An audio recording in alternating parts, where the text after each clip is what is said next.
এই দেখো কি নিয়ে চলে এসেছি। এইগুলো বলো তো কি মাছ? তোমরা সবাই চেনো। চলো তাহলে এই মাছ দিয়ে পেঁয়াজ দিয়ে হালকা মশলা টমেটো দিয়ে কীভাবে মাছটা রান্না করি না ভেজে, সেটাই তোমাদের আজকে দেখাবো। চলো তাহলে রান্নাটা শুরু করা যাক। এই দেখো কড়াইতে তেল দিয়ে দিয়েছি, তেল গরম হয়ে গেছে, এবার পেঁয়াজ দিয়ে দেবো। তেলটা প্রচুর গরম হয়ে গেছিলো, পেঁয়াজটা দিয়ে দিলাম। পেঁয়াজটা ভালো করে নেড়ে ভেজে নিই, পরে একে একে মশলাগুলো দিয়ে দেবো। তেলটা দেখেছো কেমন ছেড়ে দিয়েছে? আর এই দেখো এর মধ্যে আছে আদা রসুন হলুদ আর লঙ্কার গুঁড়ো পেস্ট। এবার এগুলো সব দিয়ে দেবো ভালো করে। মশলাটা নেড়ে চেড়ে এর মধ্যে একটু টমেটোও দিয়ে দেবো।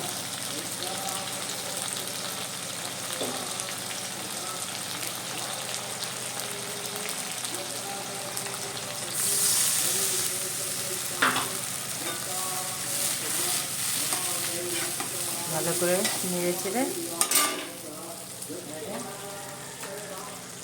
টমেটো কাঁচা লঙ্কা একবারে দিয়ে দেবো।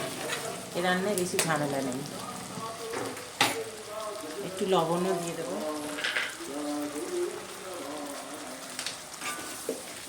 তোমরা তোমাদের ইচ্ছা মতন লবণ দেবে, যে যেরকম খাও, ঝালটা সেভাবে দেবে।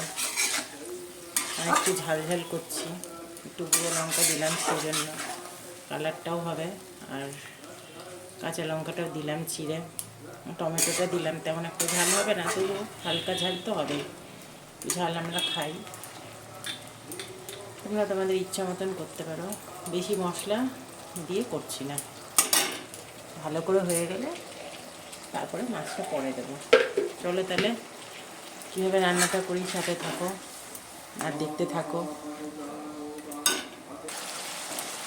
দেখেছি কি সুন্দর টমেটোটা গলে এসছে, মশলাটাও বেশ হয়ে গেছে, তেলটা এরকম ছেড়ে দিয়েছে কি সুন্দর।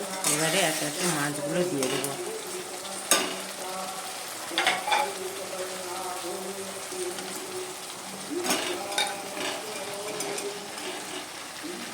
কাঁচা মাছ খাওয়াও কিন্তু ভালো শরীরের জন্য।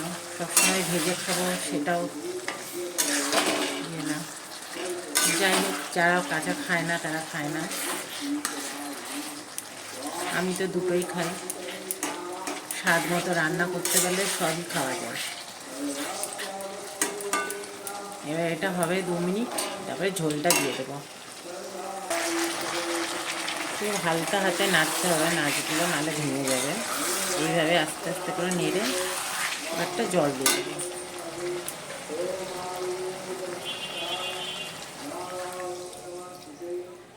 অল্প জল দিতে হবে, বেশি জল দিলে আবার মাছটা বেশি গলে যাবে। অল্প করে জল দিয়ে এবারে গ্যাসটা জোরেই থাক।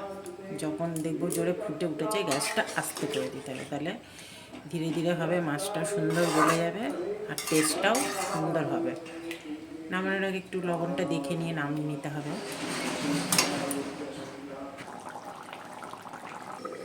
চলো তাহলে দেখি রান্নাটা হয়ে গেছে নাকি। দেখো কি সুন্দর ফুটছে, কমপ্লিট। এবারে ঢেলে নেব। খুব সুন্দর হয়েছে, লবণটা দেখে নিই, দারুণ হয়েছে, একদম ঝাল নুন সব ঠিক। তো এই হয়ে গেল আমার তরকারি।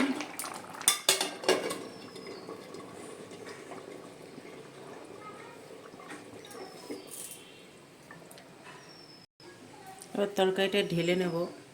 কিন্তু তোমরা বলবে কী ধরনের একটা বাটি যার মধ্যে তরকারিটা ঢালছে। হ্যাঁ, আমি এই বাটিটাই পছন্দ করি। এই বাটিগুলোতে ফ্রিজে রেখে দেওয়া যায়, ঠান্ডা খাওয়া হয়ে গেলে ঠান্ডার জন্য।